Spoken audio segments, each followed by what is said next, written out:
പ്രണയിനി രചനാ സംഭാഷണം മൈഥിലി മിത്ര ഭാഗം 14. ഞാൻ ഈ കോളേജിൽ പഠിക്കുന്നതാണ്. അവരെ കണ്ടതും എന്നിൽ ചെറിയൊരു വിറയിലും പേടിയും പടർന്നിരുന്നുവെങ്കിലും എങ്ങനെയൊക്കെയോ പറഞ്ഞൊപ്പിച്ചു. ഏതിയർ? കൂട്ടത്തിലിത്തിരി വണ്ണക്കൂടുതലുള്ളവൻ അപ്പോൾ എൻ്റെ മുന്നിലേക്ക് കയറി വന്നു നിന്നു. ലാസ്റ്റ് ഇയർ പറഞ്ഞുകൊണ്ട് തന്നെ ഞാൻ ഇത്തിരി പിന്നിലേക്ക് മാറി. നിനക്കിവിടെ പഠിക്കുന്ന രുദ്രനെ അറിയാവോ? ഒരുത്തൻ വല്ലാത്തൊരു രൂക്ഷതയോടെ ചോദിച്ചു. അറിയാം. എങ്ങനെ അറിയാം? എൻ്റെ ക്ലാസ്മേറ്റാണ്. എടാ, കൊച്ചവൻ്റെ ക്ലാസ്മേറ്റാണെന്ന്. ഇനിയിപ്പോൾ എങ്ങനെയാ കാര്യങ്ങൾ? ആ വണ്ണമുള്ളവൻ അടുത്ത് നിൽക്കുന്നവനോട് ചോദിക്കുന്നത് കേട്ടതും എന്നിൽ പേരറിയാത്ത ഒരു ഭയം ഉടൽ മൊത്തത്തിൽ പൊതിഞ്ഞു. പിടപ്പോടെ ഞാൻ ചുറ്റും നോക്കി. കുട്ടികൾ അവിടെയും ഇവിടെയുമായി കൂട്ടം കൂടി നിന്ന് ഇങ്ങോട്ടേക്ക് നോക്കുന്നുണ്ടെങ്കിലും ആരും ഞങ്ങളുടെ അടുത്തേക്ക് വരാൻ ധൈര്യപ്പെടുന്നില്ല. അപ്പോൾ ഈ വന്നിരിക്കുന്നവർമാർ അത്രയ്ക്ക് ഭയങ്കരന്മാരാണോ? അതുകൂടി ചിന്തിച്ചതും എൻ്റെ ഉള്ളിലുള്ള ഭയം വീണ്ടും പൂർവാധികം ശക്തിയോടെ തല കുടഞ്ഞുകൊണ്ട് എഴുന്നേറ്റ് നിന്നു. ഇപ്പോഴത്തെ കോളേജ് ചെയർമാൻ രുദ്രനാണ്. പോരാത്തവൻ SFIയുടെ ലീഡറും. ന്യായത്തിനു വേണ്ടി എപ്പോഴും വാദിക്കുന്നവൻ. തെറ്റ് കണ്ടാൽ അപ്പോൾ തന്നെ അതിനു നേരെ വിരൽ ചൂണ്ടുന്നവൻ. അതുകൊണ്ടൊക്കെ തന്നെ രുദ്രൻ ഈ കോളേജിൽ വലിയ മതിപ്പാണ്. പക്ഷേ മറ്റു പാർട്ടിക്കാരുടെ നോട്ടപ്പുള്ളിയും. അതുകൊണ്ട് തന്നെ കോളേജിനകത്തും പുറത്തും ഒരുപാട് ശത്രുക്കൾ രുദ്രനുണ്ടെന്നാണ് കേട്ടിരിക്കുന്നത്. അവിടെ നില്ല്, അങ്ങനെ അങ്ങ് പോയാലോ? എങ്ങനെയൊക്കെയോ ധൈര്യം സംഭരിച്ച് പതിയെ അവിടെ നിന്ന് നടന്നു നീങ്ങാൻ തുടങ്ങിയതും വന്നവരിൽ ഒരുവൻ എൻ്റെ മുന്നിലേക്ക് കടന്നു വന്ന് നിന്നു. കൃഷ്ണ, ആരെങ്കിലും ഒന്നിങ്ങോട്ട് വന്നിരുന്നെങ്കിൽ. ആ നേരെ എൻ്റെ പ്രാർത്ഥന പോയത് അങ്ങനെയാണ്. എങ്ങോട്ടാ പെണ്ണെ നീ പോണേ? നീ പോയാൽ പിന്നെ അവനെ ഞാൻ എങ്ങനെ വരുത്തും? പേടിയോടെ ഞാൻ ചുറ്റിനും കണ്ണുകൾ ഓടിച്ചു. ഞാൻ എന്ത് തെറ്റാ ചെയ്തേ? പ്ലീസ് എന്നെ വെറുതെ വിടുവോ? അവരുടെ മുൻപിൽ കൈകൂപ്പുവാൻ എനിക്കപ്പോൾ തെല്ലും നാണക്കേട് തോന്നിയില്ല എന്നതാണ് സത്യം. അയ്യോടാ, നോക്കിയേ, കൊച്ചൊരു തെറ്റും ചെയ്തില്ലെന്ന്. ഇനിയിപ്പോൾ എങ്ങനെയാ കാര്യങ്ങൾ? നമുക്കിവളെ അങ്ങ് വെറുതെ വിട്ടാലോ? ഒരുവൻ വന്ന് എന്നെ തൊട്ടില്ല എന്ന രീതിയിൽ മുന്നിൽ വന്ന് നിന്നു. ഞാൻ പേടിയോടെ പിന്നിലേക്ക് മാറുന്നതിനനുസരിച്ച് അയാളും എന്നോടൊപ്പം നടക്കുന്നത് ഞാൻ അറിഞ്ഞു. കൃഷ്ണ, എൻ്റെ ചെന്നിയിൽ നിന്നും വിയർപ്പ് തുള്ളികൾ ഒഴുകിയിറങ്ങി. കണ്ണുകൾ ഒരു സഹായത്തിനു വേണ്ടി ചുറ്റും പരതി.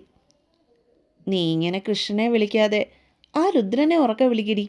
അവൻ വന്ന നിന്നെ ഞാൻ വെറുതെ വിടാം. എൻ്റെ മുൻപിൽ നിന്നവൻ പറഞ്ഞപ്പോൾ കൂടെ വന്നവന്മാരെല്ലാം അലറിച്ചിരിക്കുന്നത് ഞാൻ കണ്ടു. എന്തായാലും പെണ്ണുകൊള്ളാം, മൊത്തത്തിൽ പൊളിയാ. നാവ് പുറത്തേക്കിട്ടിട്ട് ചിരിയുടെ മുകളിൽ കൂടി ഒരു വൃത്തികെട്ട രീതിയിൽ ആംഗ്യം കാട്ടിക്കൊണ്ട് എൻ്റെ ശരീരത്തെ മൊത്തത്തിൽ കണ്ണുകളാൽ ഒഴിയുന്നവനെ കണ്ടപ്പോൾ ചുരിദാറിൻ്റെ ഷോള് കൊണ്ട് ഞാൻ ശരീരത്തെ മൊത്തത്തിൽ പിടിച്ചു പൊതിഞ്ഞ്. ആദ്യമായിട്ടാണ് ഇങ്ങനെയൊരു സമീപനം. അവൻ്റെ നോട്ടം പോകുന്നിടം മുഴുവനും പുഴുവരിക്കുന്നത് പോലെ തോന്നി എനിക്ക്. ഇങ്ങനെ പൊതിഞ്ഞു കെട്ടിക്കൊണ്ട് നടക്കാൻ ഇതിൽ നീ എന്താടി ഇത്രയ്ക്കും പാത്തു വെച്ചിരിക്കുന്നേ? നേതാവെന്ന് തോന്നുന്നവൻ മുന്നിലേക്ക് വന്നു നിന്നുകൊണ്ട് എൻ്റെ ഷാളിൽ പിടിച്ചുകൊണ്ട് ഊക്കോടെ വലിച്ചതും ഞാൻ ഉച്ചത്തിൽ കരഞ്ഞു പോയിരുന്നു.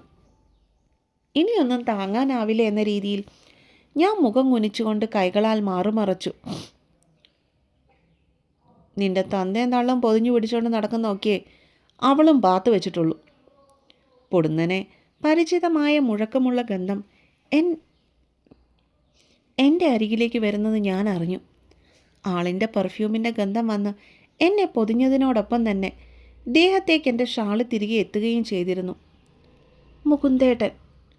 എൻ്റെ ചൊടികൾക്കൊപ്പം മനസ്സും ഉത്സാഹത്തോടെ ആ പേരുരുവിട്ടു. എങ്കിലും ഞാൻ എൻ്റെ മുഖം ഉയർത്തി നോക്കിയില്ല.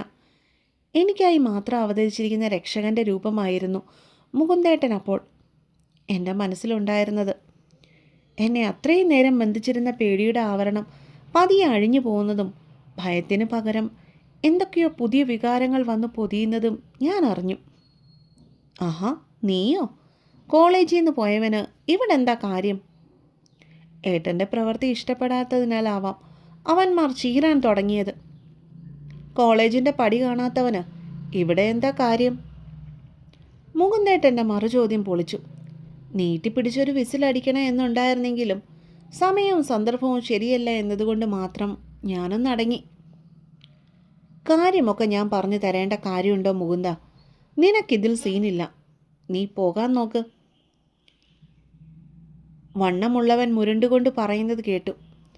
ഏട്ടൻ്റെ പേര് ഇവർക്കെങ്ങനെ അറിയാം എന്നായിരുന്നു ഞാനപ്പോൾ ചിന്തിച്ചത്. അതെങ്ങനെയാ സീനില്ല എന്ന് നിനക്ക് പറയാൻ പറ്റുന്ന റോബർട്ടെ? എപ്പോൾ നീ ഇവിടെ കയറി ഇവളുടെ ദേഹത്ത് കൈവച്ചോ അപ്പോൾ സീനും തുടങ്ങി. മുകുന്ദേട്ടൻ്റെ ആ ഒരു സംസാരം മാത്രം മതിയായിരുന്നു ഇവർക്ക് തമ്മിൽ മുൻപരിചയമുണ്ടെന്ന് മനസ്സിലാക്കുവാൻ. ഞാൻ പതിയെ മുഖമുയർത്തി ഏട്ടനെ ഒന്ന് നോക്കി.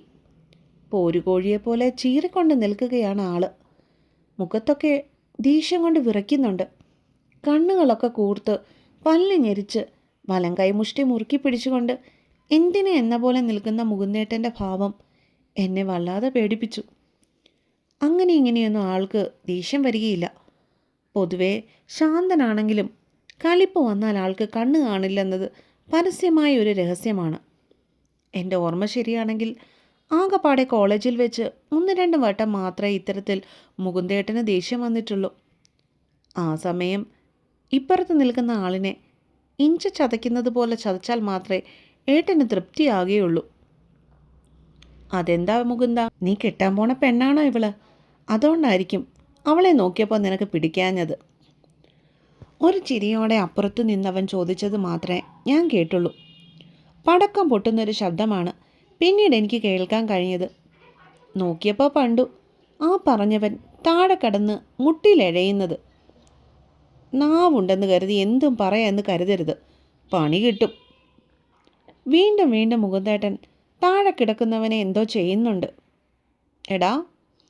അപ്പോഴേക്കും ബാക്കിയുള്ളവന്മാരും കൂടി ഏട്ടൻ്റെ നേർക്ക് ഒരുമിച്ച് വരുന്നത് ഞാൻ പേടിയോടെ കണ്ടു. പക്ഷേ എൻ്റെ ആ പേടിക്ക് ഒരു നീർക്കുമ്പിളയുടെ ആയുസ് മാത്രമേ ഉണ്ടായിരുന്നുള്ളൂ. ഒറ്റയ്ക്ക് നിന്നുകൊണ്ട് 4-5 അവന്മാരെ ഒരുമിച്ച് നേടുന്ന മുകുന്ദേട്ടൻ എനിക്കപ്പോൾ ഒരു ഹീറോയെപ്പോലെ തോന്നിപ്പിച്ചു. അവരുടെ കരച്ചിൽ ആ ക്യാമ്പസിനുള്ളിൽ മുഴങ്ങിക്കേട്ടു. അവന്മാരെ അനായാസമായ മെയ്വഴക്കത്തോടെ ഹാൻഡിൽ ചെയ്യുന്ന മുകുന്ദേട്ടൻ എനിക്ക് അത്ഭുതമായിരുന്നു. ഏകദേശം 10 മിനിറ്റ് കഴിഞ്ഞില്ല. അതിനു മുൻപേ തന്നെ വന്നവന്മാരുടെ കൈയും കാലും എല്ലാം ഒരിടത്ത് കൂട്ടി വച്ചിരുന്നു ആള്. അയ്യോ, എന്താ ഇവിടെ സംഭവിച്ചേ? മുകുന്ദ, നീ എന്താ ഇവിടെ? കുട്ടികൾ ആരോ ചെന്ന് കാര്യം പറഞ്ഞതിനനുസരിച്ച് പ്രിൻസിപ്പാളും 3-4 സാറന്മാരും കൂടെ അപ്പോഴേക്ക് അങ്ങോട്ടേക്ക് ഓടി. കോളേജിൽ നുഴഞ്ഞു കയറാൻ ശ്രമിച്ച ജീവികളെ ഞാനൊന്ന് വെറുതെ വിട്ടു. അത്രയേ ഉള്ളൂ സാറേ. വെറുതെ കേസാക്കാൻ നോക്കണ്ട. പറ്റുമെങ്കിൽ തന്നെ എഴുന്നേറ്റ് പോട്ടെ. അനങ്ങാൻ മേലാതെ തറയിൽ കിടന്ന് ഇഴയുന്നവന്മാരെ നോക്കിക്കൊണ്ട് ഏട്ടൻ പറഞ്ഞതും പിന്നീട് പ്രിൻസിപ്പാൾ സാർ പോലും തിരിച്ചൊന്നും പറഞ്ഞില്ല എന്നത് എന്നെ ഒട്ടും അത്ഭുതപ്പെടുത്തിയില്ല. കാരണം മുകുന്ദേട്ടൻ അത്രയ്ക്ക് അവരുടെ കണ്ണിലുണ്ണിയാണ് അന്നും ഇന്നും. വീണ്ടും എല്ലാവരെയും ഒന്ന് നോക്കിയതിന് ശേഷം പാർക്കിങ്ങിലേക്ക് നടക്കുന്നവൻ്റെ പിന്നാലെ ഞാനും ഓടി. അപ്പോൾ കാത്തിരിക്കുക കേട്ടോ. അടുത്ത പാട്ടുമായിട്ട് നാളെ തന്നെ വരാവേ. Bye bye.